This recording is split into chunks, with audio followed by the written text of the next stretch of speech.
Today I'm going to talk about the trends and application of live cell imaging.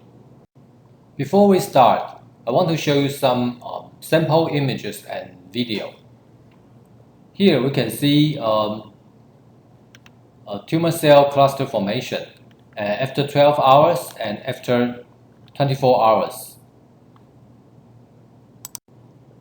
Here we can see how cells are getting close to each other and forming the cluster.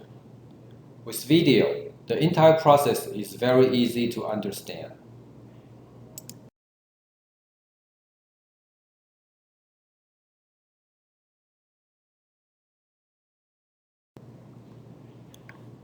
Here we can see a lung cancer cell is attacked by T cell. These are cardiac muscle cells.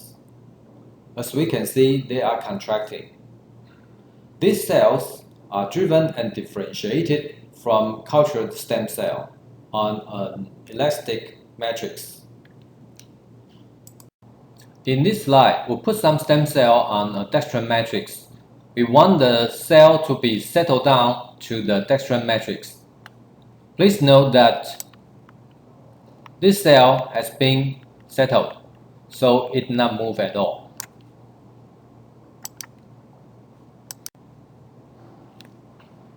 Okay, so what are all these images in common?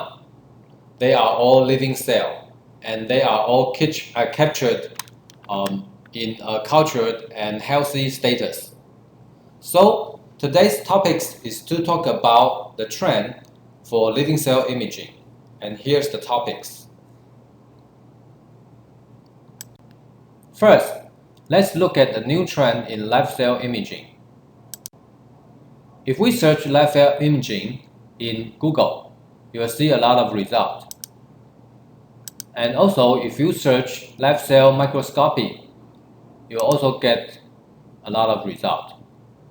And here is the market survey report showing that by 2022, the total revenue of the entire live cell market segment will reach up to $7 billion US. This indicating that the living cell imaging is growing in application.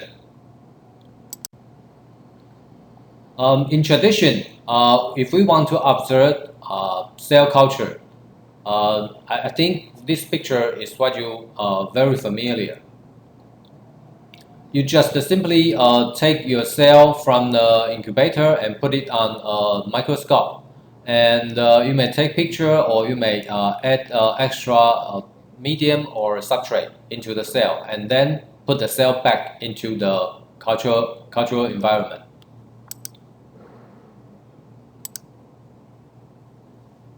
This way, you just observe some certain point of the life cycle of the cell. You may miss some critical point. New trend for live cell imaging is to keep the cell in incubation environment. So the entire process is maintaining in incubation environment during observation. And we use a imaging system to continuously monitor the cell status. We also keep digital record for analysis. So what the live cell imaging can be used?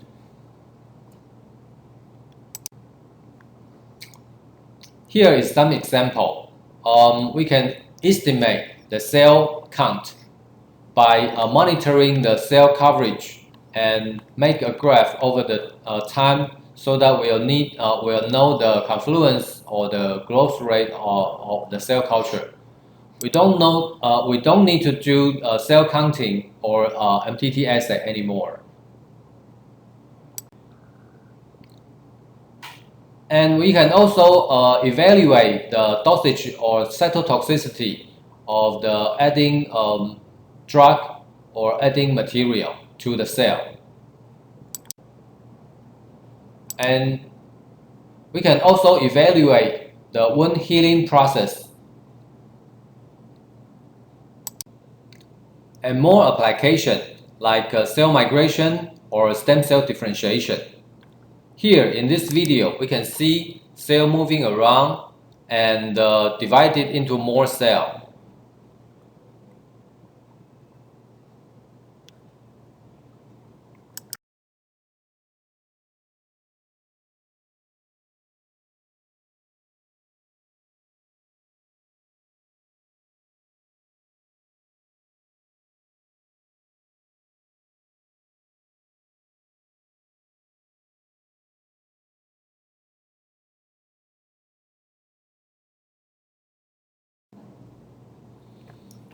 But the question is how to maintain the viability of cell during the process.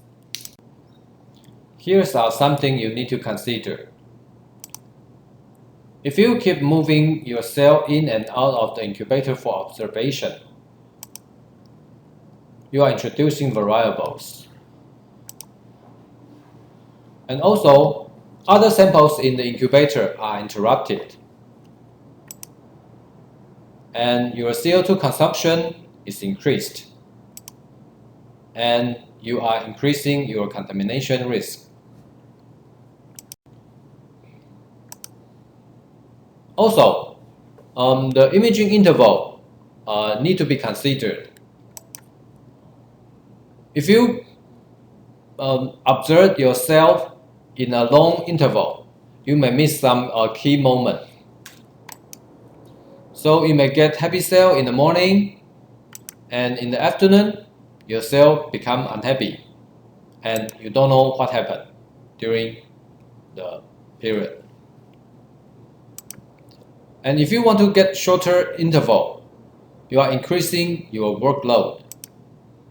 For example, if you want to take 2 photos every half hour for 3 days, well, this is not a good job for your technician. You may also have issues regarding the record keeping. It is not easy to maintain the position of the cell, and it is also not easy to maintain exposure parameter, especially when there are more than one user in your lab.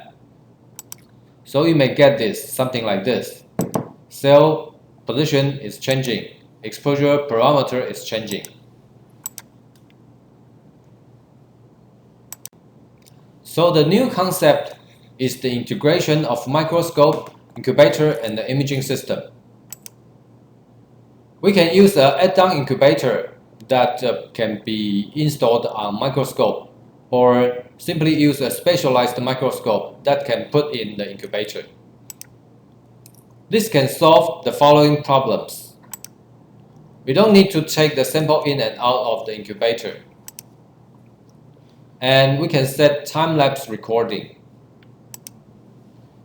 For example, here we have an imaging system and an incubator and the microscope all put together, combined as a system.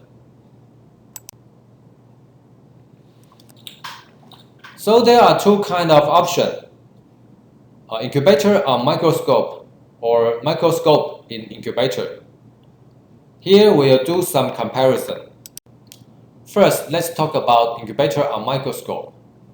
The system is based on inverted microscope with add-on incubator. So the good thing is high image quality can be maintained, but it will cost a lot, and the system is complicated, so it is not easy to operate. And the incubator in this system is smaller than traditional incubator, so they may have incubation environment stability issue. And the entire system will be occupied during the live cell experiment, and the other user cannot use this system. And it is not easy to afford for every lab.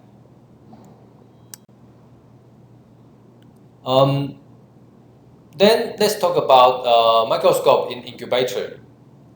And this is a new kind of instrument that is specialized for live cell imaging, and they can be put into incubator. So the good thing is that it is designed to endure the warm, humid environment inside the incubator. And because we are using the regular incubator, so it can easily maintain highly stable incubation environment. And the system is smaller and budget saving. However, because of the compact design for the system, they tend to build in the illumination and the camera system inside, and it is not easy to upgrade or exchange. Okay, let's talk about some more key points when choosing live cell imaging system. First, imaging quality. When talking about digital imaging system, please keep in mind that a high pixel number is not equal to high resolution. And for live cell imaging system, we want high resolution. Here are two examples. One system with 4x objective lens with FOV of 6.5 mm times 5.0 mm and equipped with a 5 megapixel camera. The second system, however, with 20x objective lens with FOV 1.3 mm times 1.0 mm and equipped with 1.3 megapixel camera. At the first glance, the first system seems to have a higher resolution, a higher pixel number. However, if you consider the objective lens and the field of view, we can see that the second system will have a better resolution, 1.0 micrometer per pixel. So, we need to consider the spatial resolution, not just the pixel number of the camera. Secondly, we want the system to be easy to use.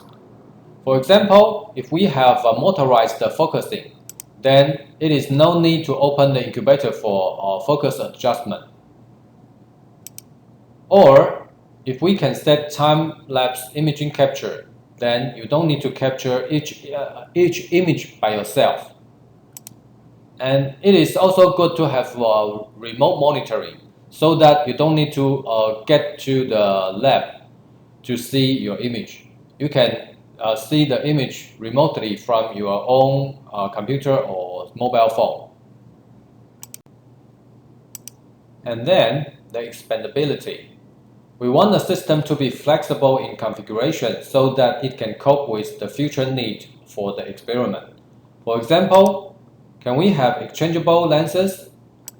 Can we have upgrade mechanical stage? Or can we have a multi-unit interconnection for comparison assays?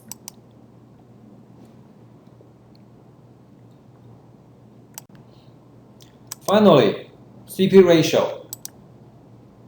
If we save money on the instrument, then we can have more budget to do more experiments. Here, let's take a look at the new innovation on live cell imaging system. Introducing EzScope 101, a specialized instrument for your live cell imaging assay.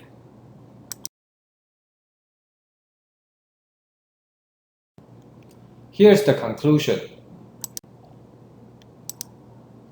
Due to the increasing demand, diverse cell research, studying the entire cell life cycle is become more important.